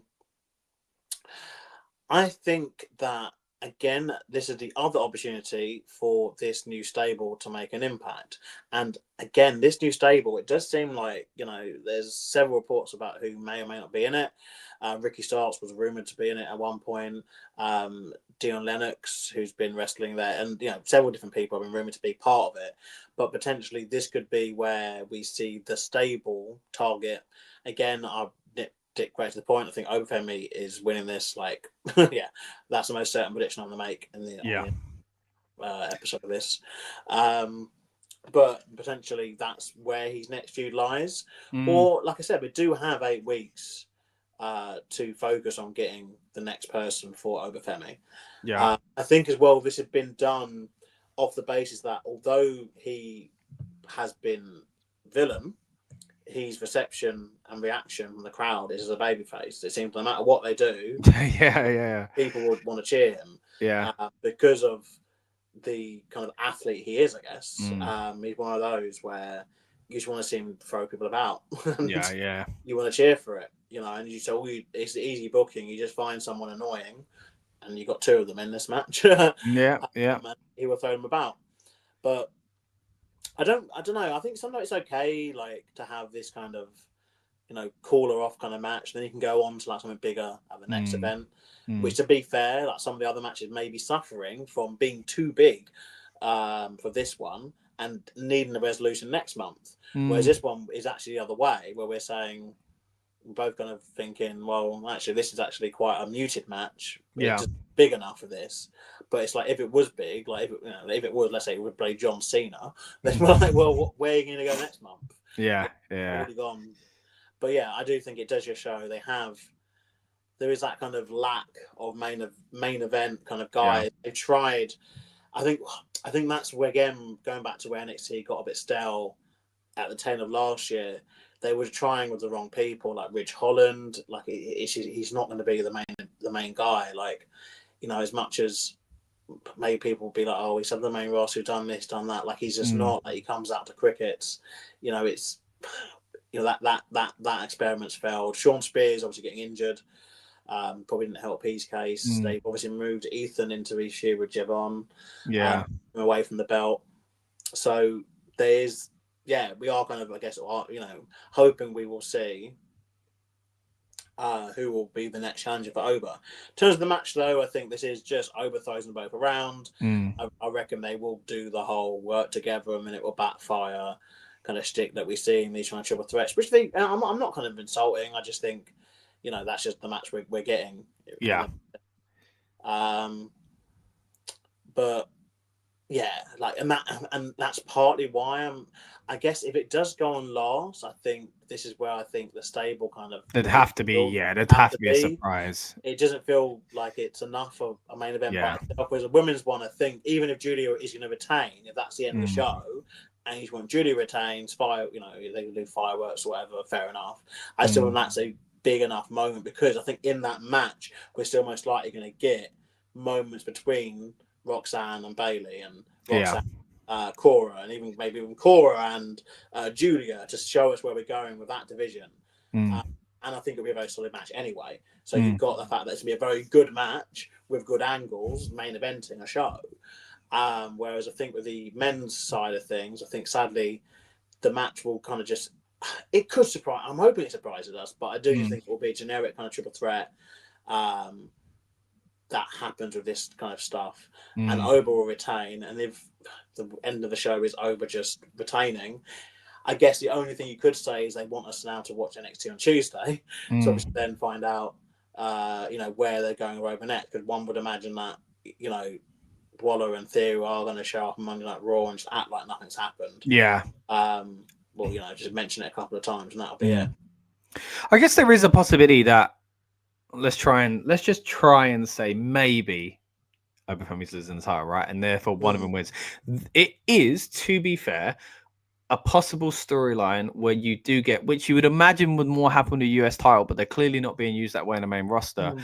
But where one of these wins the title and the other one is jealous, you know, like that is a possibility. And that, but I just don't know, is, you know, therefore is that at the expense of Oba Femi? But then at the same time, or could we see it like the way we argued Bayley winning, and it could be good as well, where it shows off that title, brings eyes to that, and ultimately in 8 weeks' time, Oba Femi beats whoever it is that took it off him in the first place anyway, and really kind of makes the weasel suffer essentially. So I guess there is a possibility to do that. It would be shocking if they did it, but there is a scenario where that would make sense, and it would kind of tick a few other boxes as well. Where the Bayley one would make good sense, I think this one will make bad sense, because Oba, obviously he was North American champion, the longest reigning for a long time. They were smart and they had him lose in a match which didn't involve him being pinned. And then he got pinned in one match, and then the rematch they had him obviously lose in a match where he didn't have to be pinned. Yeah. And then they took him off for a little while, brought him back for Iron Survivor. He won that. He then had to go via Eddie Thorpe the weird way to Trick. Did the rematch, and now we are at. I think it hasn't really been enough of him being dominant, and I think big guys we've seen in the past, they kind of lose it if they are too stop-started with who's pinning them. You know, Big Show one we can talk about quite a lot, like where he's like, there's so many matches where you're like, if we didn't lose this, like losing this led to the decrease over time of him being a valued member of the person who could actually be seen as a threat. So I think, although I guess they could do one of Theory or Waller pinning the other, you know, which would then that would kind of make it more about them. Yeah, that's it. I mean, they are kind of due us that story anyway, but again, at the kind of almost expense of Oba Femi. So it would, that's the problem with it. So it would be out of this world to do this. It'd be a bad thing to do. Yeah. to take it off Oba at this point, particularly for these two. That story, yeah. Particularly because, with respect, these two have been treading water on the main roster for a long time. Yeah. Like, it'd be more like their reward than his, and it shouldn't be about that, right? It should be about these new stars and kind of. Yeah. But while you could say you could have one of them win it and then they lose to him at Sand and Liver. I don't know really what that does for Oba. He then loses. I guess you could argue this is what triple threats are made for, and the whole not to get pinned, blah blah. But I just think this one would be a bad one to do it in. Yeah. Other things like it could have, be fair, if this was Trick and Eddie Thorpe in the match with Oba, it's where I'd say, you know what, this could be how you get the belt back on the Trick. If there's a problem with Oba, or even you want to transition it to Eddie Thorpe to be that guy to then have Oba beat him. Yeah. One. But I just get a feeling that literally the turn of midnight tonight, Austin Theory and Grayson Waller are flying to Monday Night Raw, wherever it is on Monday, and this will just be over. Is over for them. Yeah. Whereas Oba Femi is going to have to continue on NXT. Yeah. Where he should be one of the pillars of the brand, as far as I'm concerned, at the moment. Yeah. And I don't think he can be that if he's not the champion.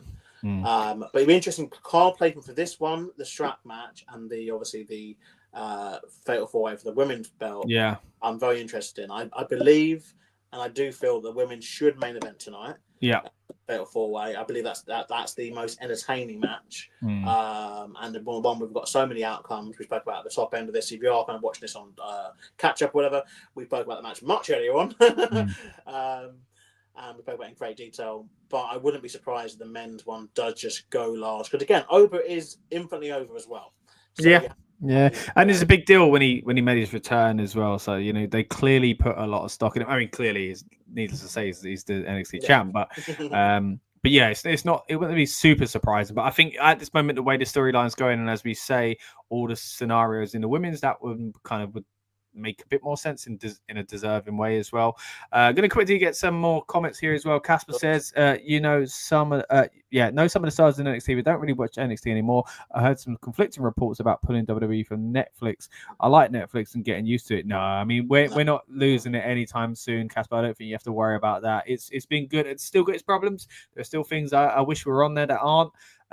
But yeah, for the most part, I mean we've talked about this quite a bit on the channel as well. How much I keep every build up I'm doing lately. I feel like I'm saying, I spoke to this person the other day who said such and such about it being on Netflix, having a lot of those conversations still, and I do think we've only seen the start essentially of this is also why with this being branded as WWE Vengeance Day, I do believe you'll just get fans who watch maybe the Raw debut on Netflix and watch a couple of SmackDown scenes, and it's like, there's this event tonight. Yeah, I guess. NXT. Yeah, true. They would never really heard of it. On the poster, there's Austin Theory. We saw him on Raw and SmackDown a couple of weeks ago. Yeah. They won't see. Some people might not realize it's NXT. So I do think this is one where there be, Interestingly, actually, with this is that I'm just seeing that obviously it's a dual advertisement, isn't it? Because it's on Peacock in the United States, and obviously here. On Netflix for us. So I don't know whether that's something to do with it. Because it just feel weird them being in the studio and I'm not being. They haven't shown, guys, if you are watching us and not watching the countdown show, which to be fair, we are, I think, infinitely more entertaining. They haven't actually been to the arena. Yeah, we still haven't even seen it. They keep showing kind of promos and backstage interviews and stuff like that. But still, hey, it's building the suspense for us at least, but that's what this build-up's all about, getting us all in the mood, all right? Casper says, I'm a big fan of Live with Vaquer, but a bit disappointed about Sonya Deville being released. I like Sonya Deville, but wasn't surprised about AOP. Yeah, I'm surprised at AOP in the sense that they messed it up again. That's what I'm surprised about with AOP, especially with Paul Ellering as well. And I was actually enjoying what that stable was. I still think that, carrying across the stable. So I'm surprised about what that means for him, or could mean for him. Although it was also always a bit strange, basically having two managers in one stable as well. Yeah. But, it is what it is. Bit of a shame there. Yeah, a shame about Sonya Deville as well, especially when they just not repackaged them, but put in a new trio as well. So that's a shame. So yeah, obviously wish the best for all of them really, and I hope they all kind of land on their feet and do whatever they wish to do next. Essentially, that's the good thing about the wrestling industry at the moment. There are other places to go, and hopefully, we'll see they're moving on to bigger and better opportunities that kind of suit them more as well. Bringing it back to tonight, though, talking about Vengeance Day, and again, appreciate all the comments coming our way. Please let us know down in the comments what you're looking forward to tonight, what matches excite you the most. Essentially, again, a big card. We've been breaking down it as Lucas says just there throughout the night. So if you haven't heard us talk about the match that you want us hear us talk about, because we've touched on them all pretty much. Well, we have touched them all now. Feel free to skim back and see where we're talking about the match that you want to hear our thoughts and opinions on. But again, we're here to kind of get us all hyped up and in the mood. So I hope we've managed to do that. We're not long away now from the start of, I was going to say NXT Vengeance Day, but of course WWE Vengeance Day, as we've said a few times now, is nearly upon us. So we start wrapping up in a little while, just so everyone can get their snacks ready and things like that. But we'll take you fairly close to the start of the PLE itself. If you haven't already, please subscribe. Not only did we do these build-up shows, again, getting us all hyped up for the event as well, we also, of course, have reviews and things like that. Myself and Lucas went, I think, about an hour, essentially, on the Royal Rumble, if you still want to kind of know our thoughts and feelings on what happened there at the Rumble. And again, as we mentioned earlier on, a lot of other features on the channel, such as, how WWE could potentially fix WrestleMania week, how Hall of Fame could be a little bit better.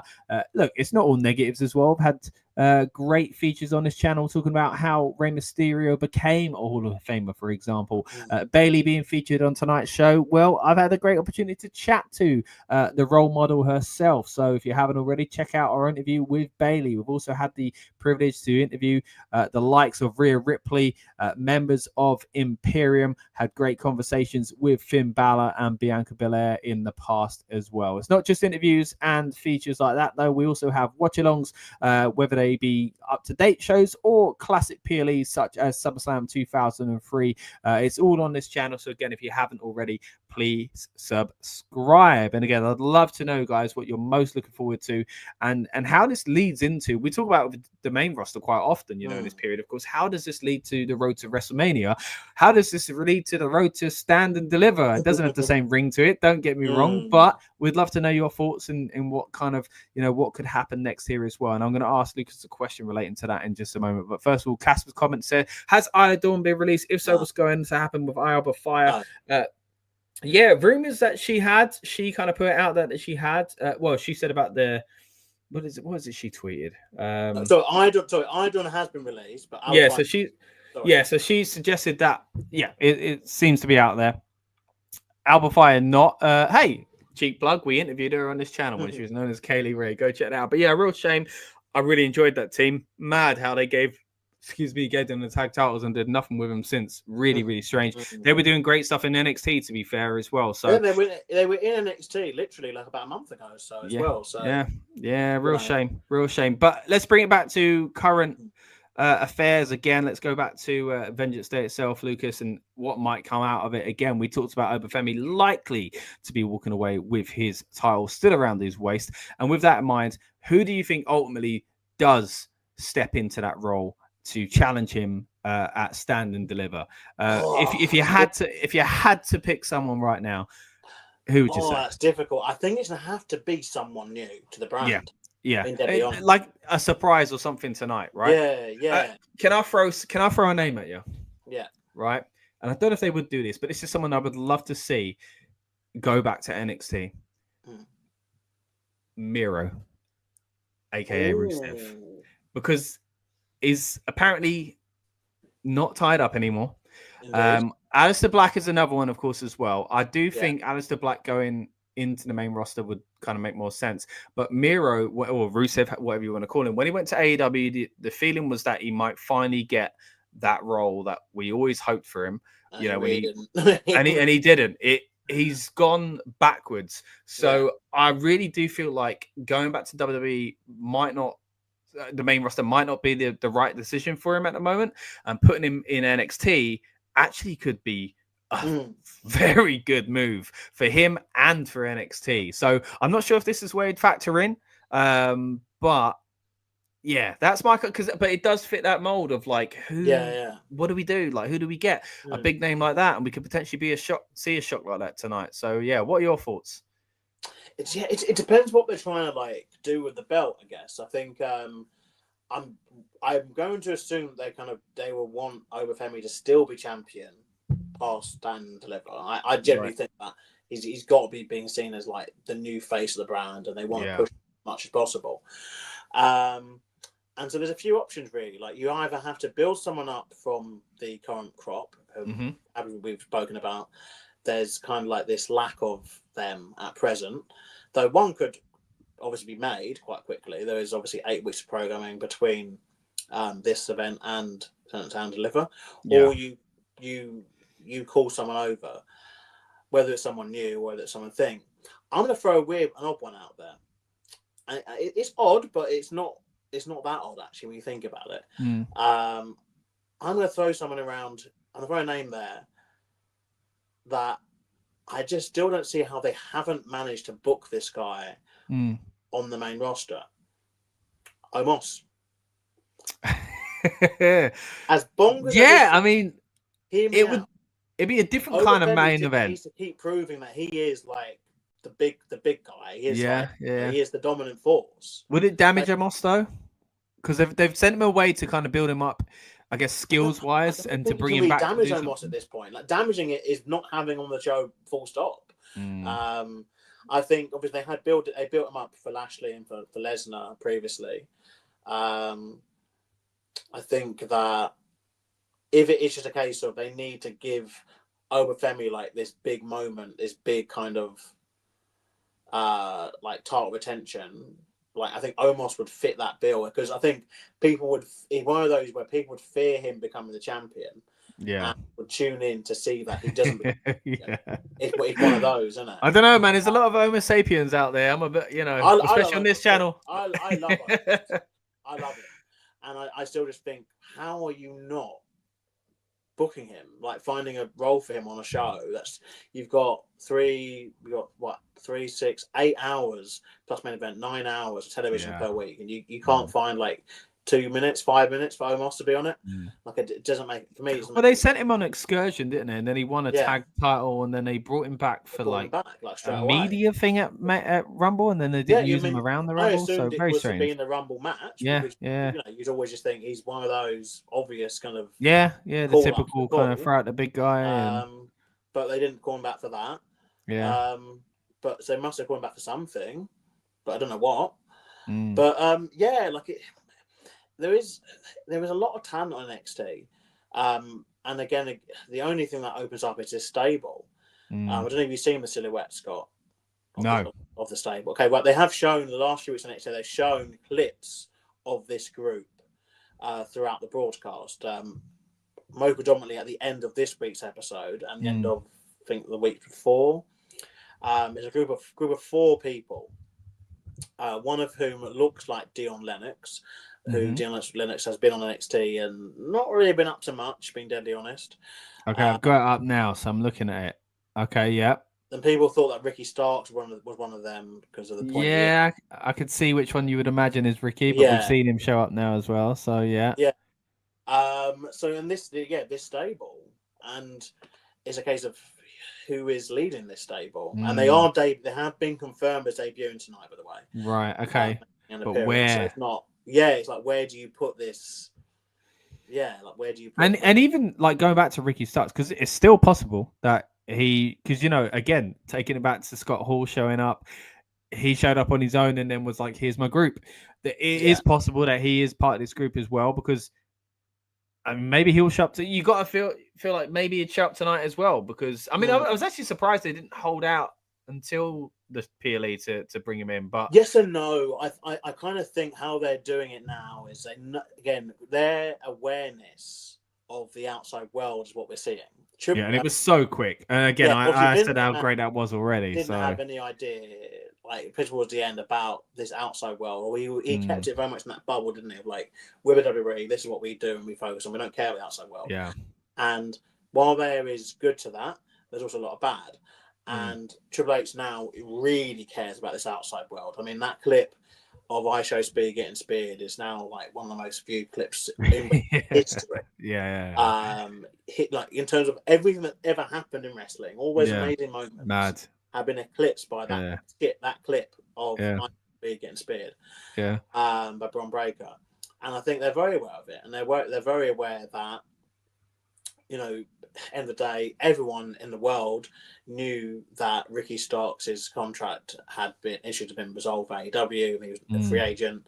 It's a case of, in my opinion, how quickly can you get the guy down to Florida to shoot something? I think whether it was a vignette or a live crowd appearance, but I think it's the right thing to do, because I think a day or two more, people would then just start their own rumor mill and say he's saving on Raw, he's saving on this, and it's like, if it's a case of this is what they've got, you know, this is the it told us it is NXT and kind of got out there. So I wonder if they do show up tonight. Wonder if we know the stable, as you say, but how it'll be revealed and what match it'll be linked to. Just going to quickly get some comments from Casper here. Says, what are your thoughts on Stephanie Vaquer? We've just actually seen on they're showing at the moment on the countdown show the preview essentially for tonight's match.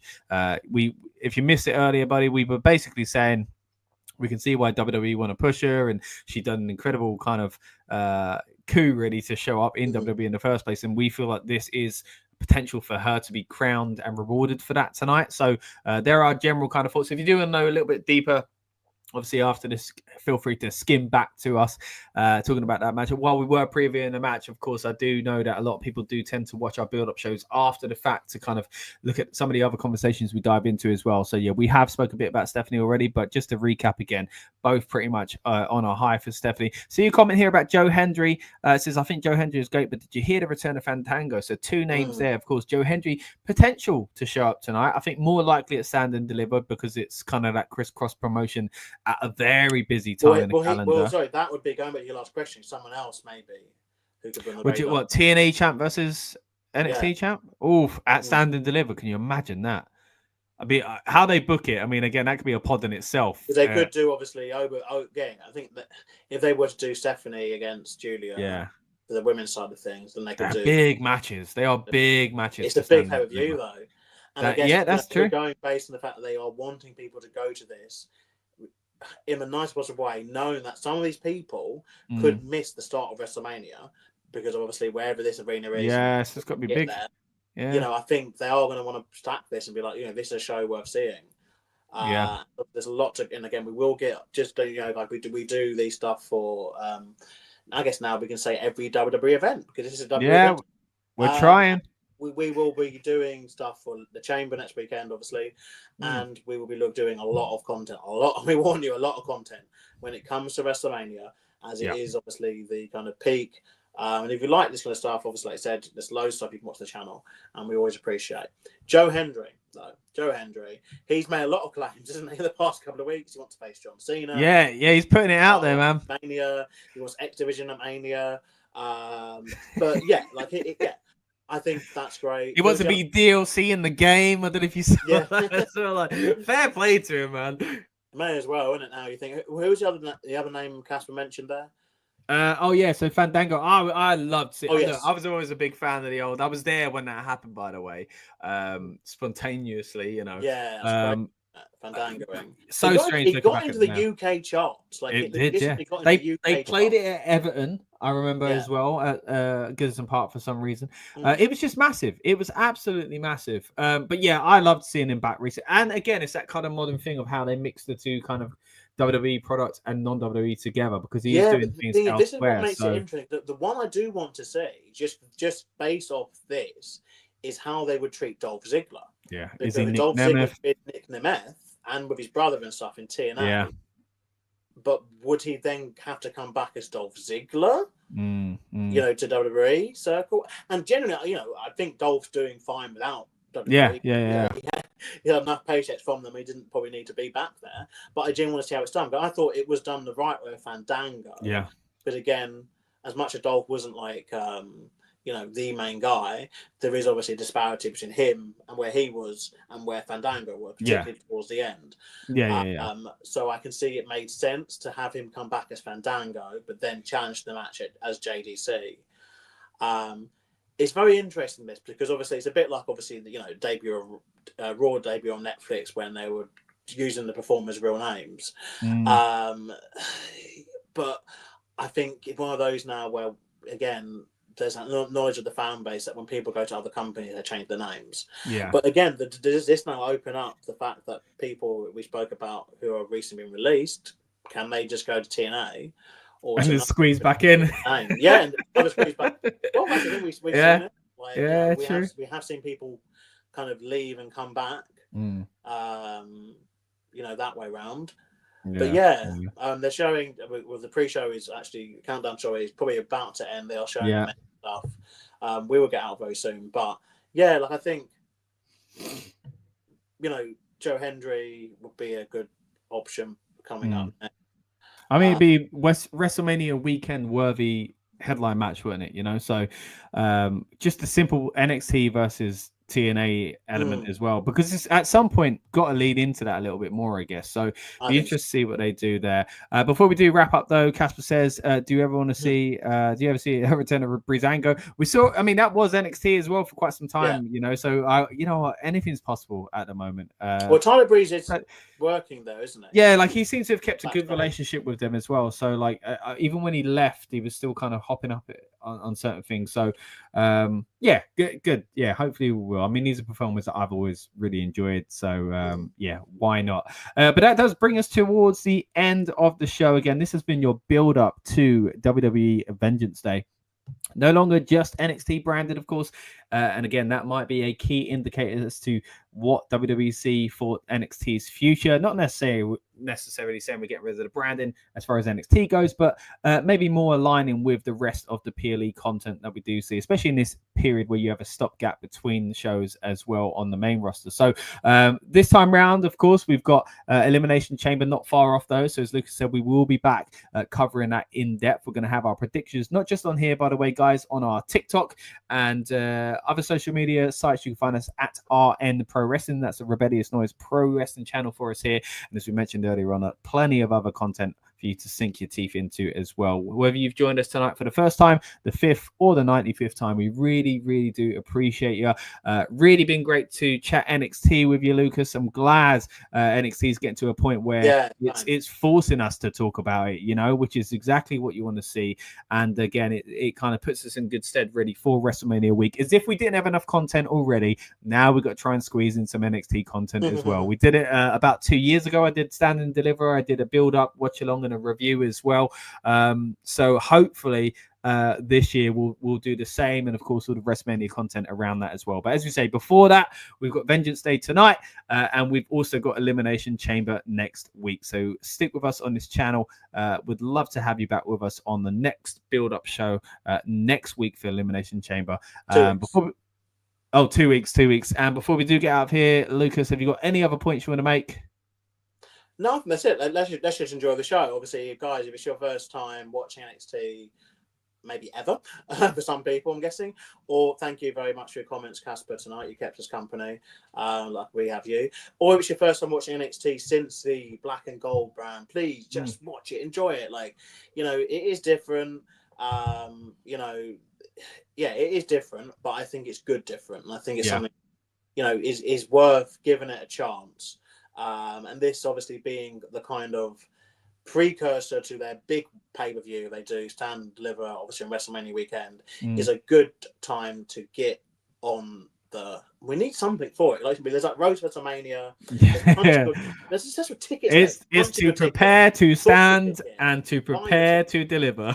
Yeah, we've got to have something for Stand and Deliver. To be fair, it is part of the Road to WrestleMania, I guess you could argue. Because the Road to WrestleMania for NXT stars features Stand and Deliver as their main goal, and we have touched upon earlier on the possibility of NXT talent appearing on WrestleMania, or NXT Championship being defended on WrestleMania, which I do think will happen. But in terms of tonight, I think we're in for some good action. We've got 2 very good women's matches, I think. We've got a solid tag. We've got a strap which is always interesting when we do these kind of things. And of course, we've got the men's NXT Championship match, triple threat with Grayson Waller, Austin Theory, who are backstage from like SmackDown, but they actually moved over to Monday Night Raw. Mm. They will be taking on Oba Femi. But yeah, that's all I really got to say, really. Perfect. Yeah. Once again, Lucas, thank you so much for joining me, mate. It's been a real pleasure. And yeah, hopefully it's a good sign of things to come, and we'll have a great PLE tonight as well. But once again, thank you to everyone that's tuned in, and we'll see you on the next one. Welcome to the Rebellious Noise Pro Wrestling channel. On this channel, we bring you some great content from inside and outside of the squared circle. We will go through and offer some in-depth analysis of the biggest events of the year, as well as bringing you exclusive interviews with some of the industry's biggest names. There will also be live show reviews, in-depth features, and podcasts. So make sure you give that subscribe button a slam so you don't miss any of the action.